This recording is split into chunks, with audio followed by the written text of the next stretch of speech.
Video کو like کر کے آگے شیئر ضرور کر دینا۔ کیا ہوتا ہے؟ اور ایک بات یاد رکھنا مسلمانوں، اس کو دل پہ لکھ لو کہ جب مسلمانوں کا سب ساتھ چھوڑ دیتے ہیں تب اللہ کی مدد آتی ہے، تب اللہ کی مدد آتی ہے، اور جب اللہ کی مدد آتی ہے تو دنیا کی کوئی طاقت تمہیں زیر نہیں کر سکتی، بشرط یہ ہے کہ تم اللہ کے قریب آؤ۔ کیا زنا کی اڈوں کو آباد کرنے کی پلان بناتے ہیں مسلمان؟ کیا مسلمان جوؤں کے اڈوں پہ جاتے ہیں؟ کیا مسلمان شراب کے اڈوں پہ جاتے ہیں؟ کیا مسلمان عیاشوں کے اڈوں پہ جاتے ہیں؟ چھوڑو سارے گناہوں کو اور اپنے رب سے اپنے رشتے کو مضبوط کرو۔ مکے کے حالات بدل گئے، ابو لہب چچا ہے، ابو جہل حضرت فاروق اعظم کا ماموں ہے، رشتہ داریاں ہیں، لیکن پورا مکہ مسلمانوں کے مخالف ہو گیا ہے۔ جب مسلمانوں کے مخالف ہوا، حالات اتنے بدلے کہ اللہ کے رسول مصطفیٰ جان رحمت صلی اللہ علیہ وآلہ وسلم جو ہے وہ مکہ چھوڑنے پر بظاہر جو ہے وہ آقا کریم صلی اللہ علیہ وآلہ وسلم نے فیصلہ کر لیا، مکہ چھوڑنے حضور، لیکن لا تقنطوا من رحمت اللہ، اللہ کی رحمت سے کبھی مایوس نہیں ہونا، نا امید نہیں ہونا۔ نا امیدی کفر ہے، نا امیدی کفر ہے۔ امید اپنے اندر پیدا کرو، امید کی کرن پیدا کرو، کیونکہ سب سے بڑی طاقت اپنے پاس ہے، اللہ کی طاقت اپنے پاس ہے، ایمان کی طاقت اپنے پاس ہے، قرآن کی طاقت اپنے پاس ہے، رسول اللہ صلی اللہ علیہ وسلم کی طاقت اپنے پاس ہے، بس رشتہ جوڑنے کی ضرورت ہے۔ حضور علیہ السلام مکہ چھوڑنے، کس شان سے چھوڑ رہے مکہ؟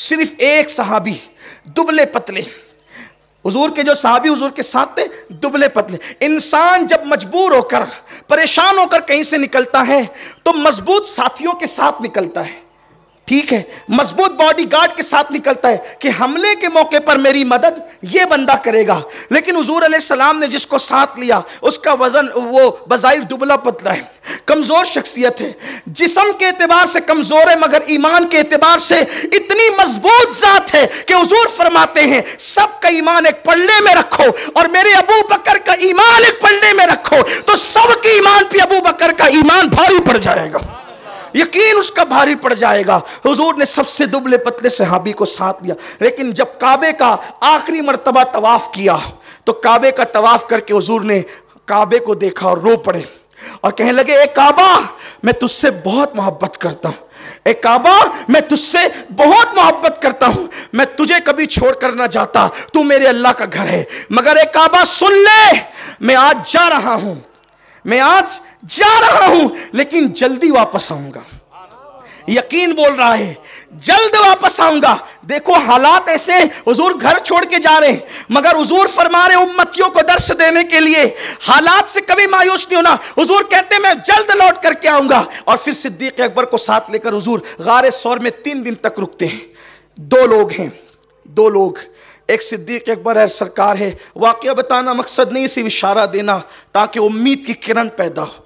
کوئی مایوس ہونے کی ضرورت نہیں ہے، حالات سے حالات بدلتے رہیں۔ حکمراں کبھی نیک آتے ہیں، کبھی بد آتے ہیں، کبھی رحم دل آتے ہیں، کبھی سخت دل آتے ہیں، لیکن اللہ تو ہمارا وہی ہے، ہمیشہ سے ہمیشہ رہے گا، اللہ نہیں بدلتا، اللہ تو وہی ہے نا، اللہ وہی ہے، تو ہمیں پریشان ہونے کی کوئی ضرورت نہیں ہے، صرف اللہ سے رشتہ جوڑنے کی ضرورت ہے۔ چھوڑ دو گناہوں کو، چھوڑ دو عیاشیوں کو، چھوڑ دو برائیوں کو، حرام چھوڑ دو، حرام کھانا چھوڑ دو، سود چھوڑ دو، رشوت چھوڑ دو، جھوٹ چھوڑ دو، غیبت چھوڑ دو، چغلیاں چھوڑ دو، حق تلفیاں چھوڑ دو۔ اللہ کے رسول علیہ السلام غار میں ہیں، صدیق اکبر نے دیکھا کہ دشمن آ گئے ہیں اور آئے ہیں، ان کے پیر صدیق اکبر کو نظر آ گئے، صدیق اکبر بے چین ہو گئے، اور اب صدیق اکبر نے گویا بظاہر امید چھوڑ دی، امید چھوڑ دی، اس لیے کہ دشمن جب غار کے دہانے پر آ گئے ہیں پکڑ ہی لیں گے۔ اپنی فکر نہیں تھی، محبوب کی فکر تھی، میرا محبوب شہید ہو گیا تو بات ہی ختم ہے، پھر کیا رہے گا؟ کچھ نہیں رہے گا۔ جب شمع محفل گل کر دی جائے گی تو شمع کیسے رہے گی؟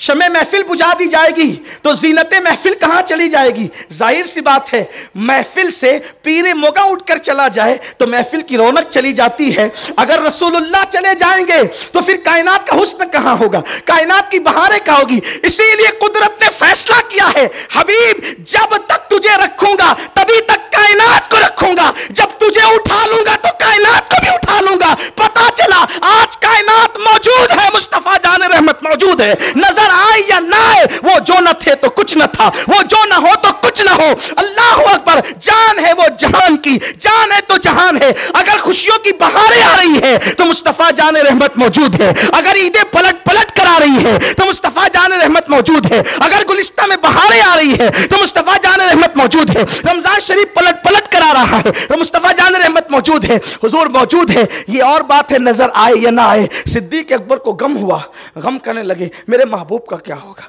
ہم تو صدقے چلے جائیں گے, ہم تو قربان ہو جائیں گے, محبوب کا کیا ہوگا. حضور نے کیا فرمایا, لا تحزن لا تحزن ان اللہ معنا. ابو بکر غم نہ کر, اللہ ہمارے ساتھ ہے. لیکن اللہ ہمارے ساتھ ہے.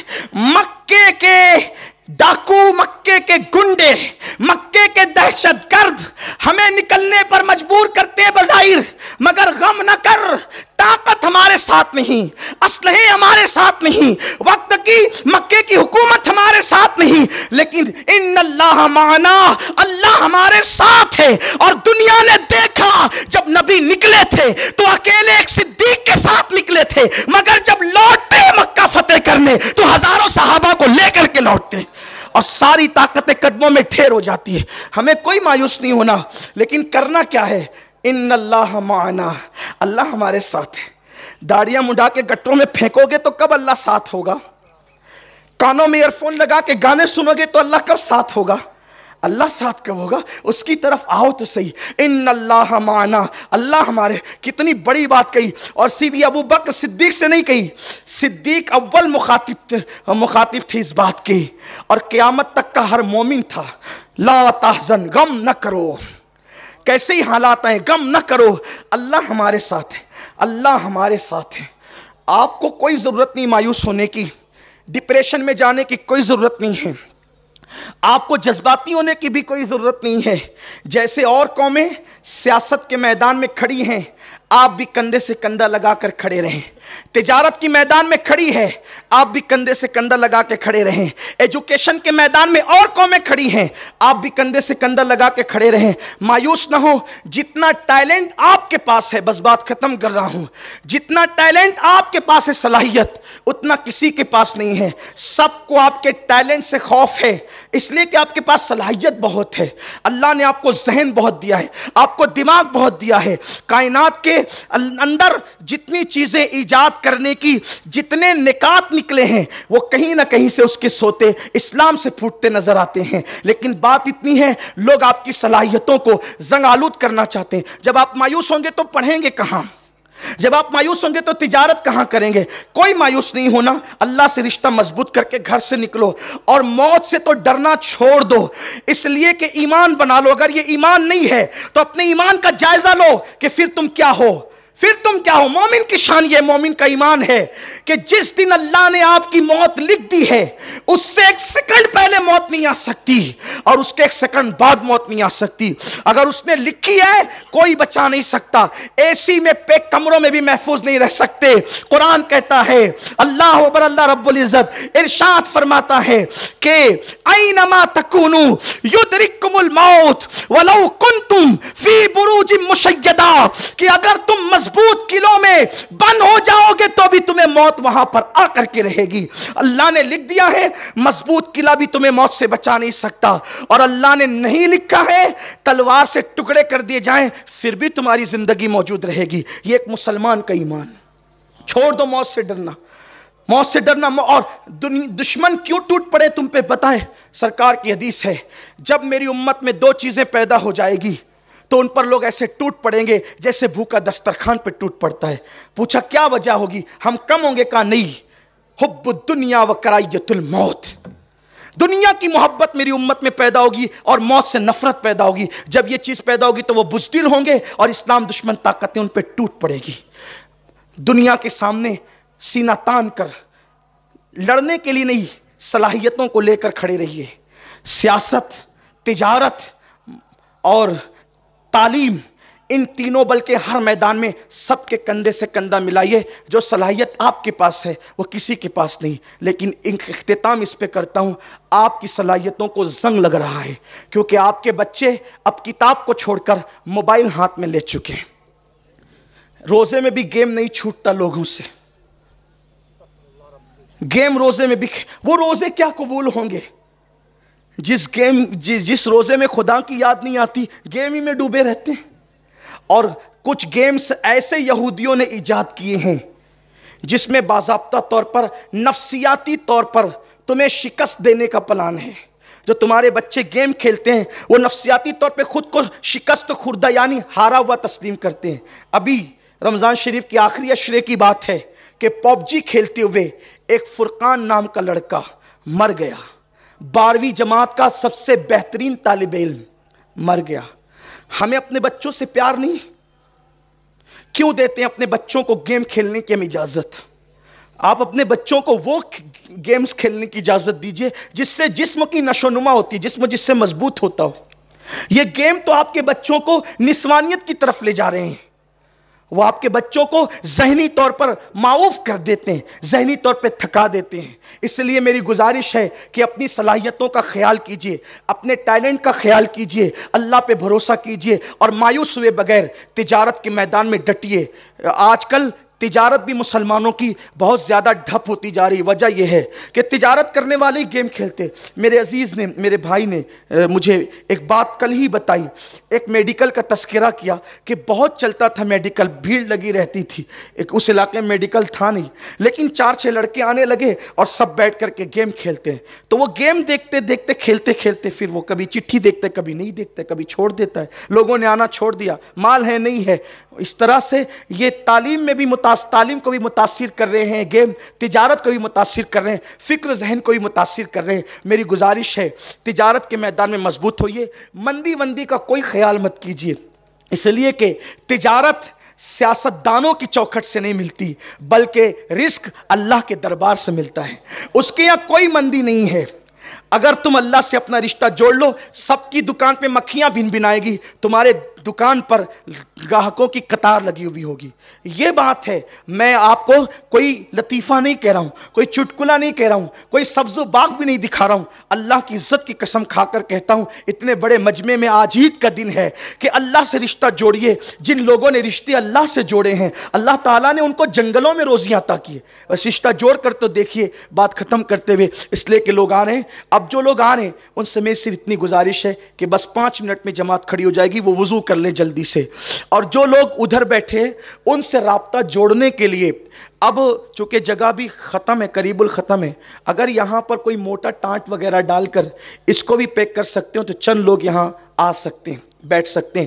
درگاہ شریف کا صحن بھی بھر چکا ہے، ادھر لوگ کھڑے ہیں، تو وہ جو پیسیج ہے نا، یہ راستہ جو ہے اس میں بھی صف لگا لیں تاکہ ادھر والوں سے آپ کا کنیکشن جڑ جائے اور ان کی صفیں متصل ہو جائیں۔ بات اختتام کو لے جا رہا ہوں، آخری بات، اللہ سے رشتہ اگر جڑ جائے نا، اللہ سے رشتہ جڑ جائے، ہر دشمن دوست بنے، روزی کا ٹینشن نہیں، کیونکہ اللہ کا وعدہ ہے وَمَا مِن دَابَّةِ الْأَرْضِ إِلَّا عَلَى اللَّهِ رِزْقُهَا، اللہ نے اپنے کرم سے اپنے ذمے پہ لے لیا سب کی روزی، روزی کا کوئی ٹینشن نہیں، صرف کوشش کرنی ہے، محنت کرنی، کاوش کرنی ہے، بس کوئی ٹینشن نہیں لینا، رشتہ اللہ سے جوڑو۔ گناہ اور پاپ انسان کی روزی کو بھی تباہ کرتے ہیں، زندگی کو بھی کمزور کر دیتے ہیں، زندگی کے اندر بھی کٹوتی کا، حضور کی حدیث ہے، سرکار فرماتے ہیں زنا کرنے سے عزت جاتی ہے، چہرے کا نور جاتا ہے، زندگی کم کر دی جاتی ہے، زندگی گھٹا دی جاتی ہے، اور روزی بھی کم کر دی جاتی ہے، عمر گھٹا دی جاتی ہے، گناہوں سے یہ سب ہوتا ہے۔ اللہ سے رشتہ مضبوط کریں۔ ایک بہت بڑے بزرگ ہیں، اس کو داتا صاحب نے لکھا ہے، داتا علی اجوری رحمۃ اللہ علیہ نے لکھا ہے کہ ایک بہت بڑے بزرگ تھے، انہوں نے وہ بکریاں چلاتے تھے، حضرت ابو مسلم رائی ان کا نام تھا، حضرت ابو مسلم رائی ان کو کہتے تھے، وہ بکریاں چراتے تھے۔ اب تھوڑا جملے پہ توجہ کرنا، دشمن دوست کیسے بنتے ہیں اور دوست دشمن کیسے؟ جب زیادہ دشمنی پھیلنے لگے تو توبہ کر لیا کرو، کہیں ایسا تو نہیں کہ اللہ ناراض ہو رہا ہے۔ جب وہ ناراض ہوتا ہے تو دشمن بڑھتے ہیں، اور جب وہ خوش ہوتا ہے تو پھر دوست بڑھتے ہیں، کیونکہ قرآن کہتا ہے ان الذین آمنوا وعملوا الصالحات سیجعل لهم الرحمن ودا، کہ جو ایمان لانے کے بعد نیک عمل کریں تو اللہ ان کی محبت لوگوں کے دلوں میں انڈیل دیتا ہے۔ میں یہ اکثریت کی بات کر رہا ہوں، کچھ بدبخت رہتے ہی دنیا میں ایسے جو نفرت ہی کے لیے پیدا ہوتے، ان کو چھوڑ دینا چاہیے. وہ 2.5% ہے. جیسے زکوٰۃ نکال دی جاتی ہے نا روپیوں سے ناپاک شکل میں، تو ویسے ہی انسانوں سے وہ 2.5% نکال دیے جاتے ہیں نفرت کے لیے. ان کی پرواہ نہیں کریں. میں 97% طبقے کی بات کر رہا ہوں. میں 2.5% کی بات نہیں. وہ نفرت ہی کے لیے پیدا ہوتا ہے، ان کا بیج ہی نفرتوں میں بویا جاتا ہے. ان کی بات نہیں، عالم کی بات کر رہا ہوں. عالم بہت بڑا ہے. عالم نباتات ہے، عالم جمادات ہے، عالم حیوانات ہے، دریا ہے، سمندر ہے، پہاڑ ہے. یہ سب مومنوں سے محبت کرتے ہیں. تو عرض یہ کر رہا تھا کہ دشمن کیسے بڑھتے ہیں اور دوست کیسے ہوتے ہیں. تو شیخ ابو مسلم رائی کہتے ہیں چرواہے کو. شیخ ابو مسلم رائی بکریاں چرا رہے تھے اور اس شان سے چرا رہے تھے. دیکھو چرانے کا انداز کیا. ہم کام کرتے کرتے گیم کھیلتے ہیں نا، واٹس ایپ دیکھتے ہیں، پتہ نہیں کیا کیا کرتے ہیں. واٹس ایپ کا میں مخالف نہیں ہوں، شاید لوگوں کو ایسا لگتا ہے مخالف ہوں، میں خود استعمال کرتا ہوں. لیکن کوئی بھی چیز ضرورت کے تحت اچھی ہے.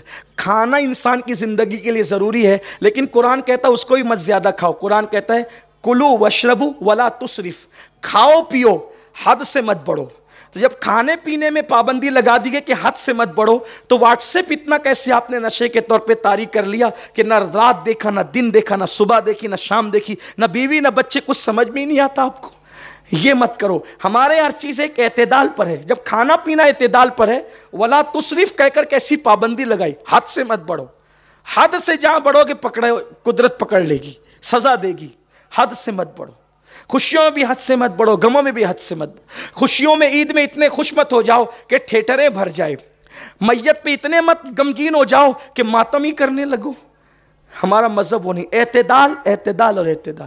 بہرحال حضرت شیخ ابو مسلم رائی کس طرح بکریاں چرا رہے. بکریاں چر رہی ہے چراگاہ میں، درخت کے نیچے مصلی بچھا دیا اور مصلی بچھا کے نماز پڑھ رہے ہیں. ایک مرید آتا ہے اور دیکھتا ہے کہ ابو مسلم رائی کی بکریاں جو ہے اس پر پہرا دینے کے لیے بھیڑیے بیٹھے ہوئے ہیں. اب بتائیں جب بھیڑیے جس کی بکریوں پہ پہرا دے تو اسے کوئی نقصان پہنچا سکتا ہے؟ اس لیے کہ بھیڑیے ہی تو بکریوں کو اٹھا لے جاتے ہیں. چرواہا بیچارہ ہوتا ہی اس لیے کہ بھیڑیے سے بچانے بکریوں کو. لیکن ابو مسلم رائی درخت کے نیچے اللہ کی عبادت میں ہیں اور بھیڑیے پہرا دے رہے ہیں. اور حیرت ہے، بھیڑیوں کو دیکھ کے بکریاں بھاگتی ہیں، لیکن وہاں بکریاں بھی بھاگ نہیں اور بھیڑیے پہرا دیتے ہوئے بیٹھے. وہ مرید دیکھتا ہے، اس کو سمجھ میں نہیں آتا. وہ گیا، اس کو دیکھ کر اگر ہم نماز پڑھ رہے ہو، ہمیں کوئی دیکھ رہا ہو تو پھر نماز ہماری لمبی ہو جاتی ہے نا. لیکن وہاں حال یہ ہے کہ کوئی آ گیا، اس کے قدموں کی آٹ آئی تو نماز شارٹ ہو گئی. چھوٹی کیونکہ اللہ کے لیے ہو رہی تھی بات. سلام پھیرا، کہا کہ کیا بات ہے؟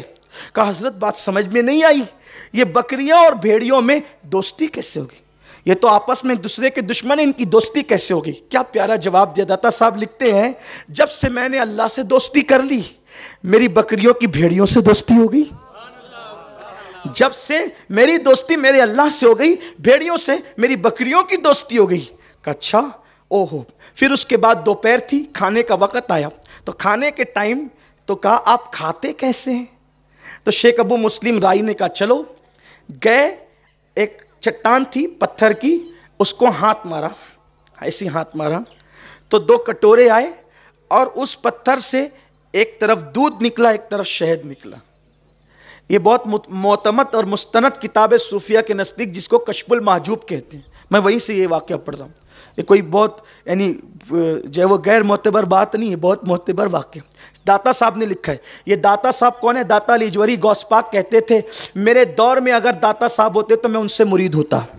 یہ ہے داتا صاحب. وہ داتا صاحب لکھ رہے ہیں یہ واقعہ. اور داتا صاحب لکھتے ہیں کہ انہوں نے پتھر کی چٹان پہ ہاتھ مارا تو ایک طرف سے دودھ اور دوسری طرف سے شہد کٹورے میں نکلا. اس نے کہا ارے یہ کیا ہے؟ تو اب آپ نے جواب کیا دیا؟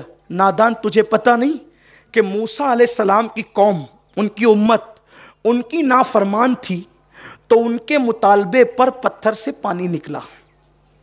موسیٰ کی قوم اگر موسیٰ کی نافرمان ہو جائے تو ان کو پتھر پانی دیتا ہے. میں تو محمد الرسول اللہ کا غلام ہوں اور نافرمان نہیں بلکہ فرما بردار ہوں. ارے جب نافرمان بنی اسرائیل کو پتھر سے پانی ملتا ہے تو فرما بردار محمدی کو شہد اور دودھ کیوں نہیں مل سکتا؟ تو کوئی فرما بردار بھی تو ہو کر کے دیکھے. کوئی مندی کا ٹینشن لینے کی ضرورت نہیں ہے. آپ اللہ کے بن کے دیکھیں, انشاءاللہ پھر دیکھیں کیسا رزق اترتا ہے, کیسی روزی چلتی ہے, اور اپنے آپ کو مایوسی سے نکالیں. اللہ سے دعا ہے اللہ ہم سب کو عمل کی توفیق عطا فرمائے. گفتگو کے درمیان اگر کوئی غلطی ہو تو اللہ معاف فرمائے. استغفر اللہ ربی من کل ذنب واتوب الیہ. اب مزید ہم کسی کا انتظار نہیں کر سکتے. ہم نے گفتگو اسی لیے بڑھا دی کہ قدموں کی آہٹیں ابھی بھی اشارہ کر رہی ہے, لیکن اب نہیں. اب جو آ رہے ہیں اب ان سے گزارش ہے کہ وہ اگر نئی جماعت پکڑ سکیں تو دوسری جماعت کا انتظام یہاں ہوگا. نماز کا طریقہ سماعت فرمائیں. اللہ اکبر لا الہ الا اللہ, اللہ اکبر وللہ الحمد. نماز عید الفطر ادا کی جائے گی. نیت اس طرح کریں, نیت کی میں نے نماز عید الفطر ادا کرنے کی, واسطے اللہ کے, منہ میرا طرف کعبہ شریف کے, پیچھے اس امام کے. نیت کریں جیسا کہ پچھلے سالوں میں بھی آپ کو بتایا تھا کہ زبان سے نہ بول سکیں تو دل کے ارادے کا نام نیت ہے. دل کے ارادے کا نام نیت ہے. دل میں ارادہ کریں, عید الفطر کی نماز پڑھ رہے ہیں اللہ کے لیے, امام کے پیچھے. اس کے بعد امام تکبیر تحریمہ کہیں, آپ بھی کہہ دیں, اور ہاتھ ناف کے نیچے باندھ لیں. ثنا پڑھی جائے گی. ثنا کے بعد قرات سے پہلے 3 تکبیریں ہوگی. پہلی تکبیر میں ہاتھ اٹھا کے چھوڑنا ہے, دوسری میں بھی ہاتھ اٹھا کے چھوڑ دینا ہے, تیسری میں ہاتھ اٹھا کر باندھ لینا ہے. پھر قرات ہوگی, رکوع سجود ہوں گے, پھر اس کے بعد دوسری رکعت میں کھڑے ہوں. ویڈیو اگر اچھا لگا ہو تو لائک کر کے ثواب کی نیت سے اپنے دوستوں کے ساتھ ضرور شیئر کر دینا, تاکہ وہ بھی اس ویڈیو کو سن کر کے جو ہے اپنی زندگی میں کچھ سیکھ سکیں اور دوسروں کو سکھا سکیں اور گناہوں سے بچ سکیں اور اللہ رب العزت کی عبادت کر سکیں. کیونکہ الحمدللہ سید امین القادری صاحب اپنی ویڈیو کے اندر بہت کچھ اچھا اللہ کے فضل سے سکھاتے ہیں اور لوگ الحمدللہ سیکھتے ہیں. بڑے بڑے گنہگاروں نے سیکھ کر کے جو ہے اپنے گناہوں سے توبہ کر لی ہے اور نمازی بن گئے ہیں, گناہ چھوڑ دیے ہیں. یہ ویڈیو الحمدللہ ثواب کی نیت سے اپنے دوستوں کے ساتھ ضرور شیئر کر دیں. اللہ حافظ. السلام علیکم ورحمۃ اللہ تعالی وبرکاتہ.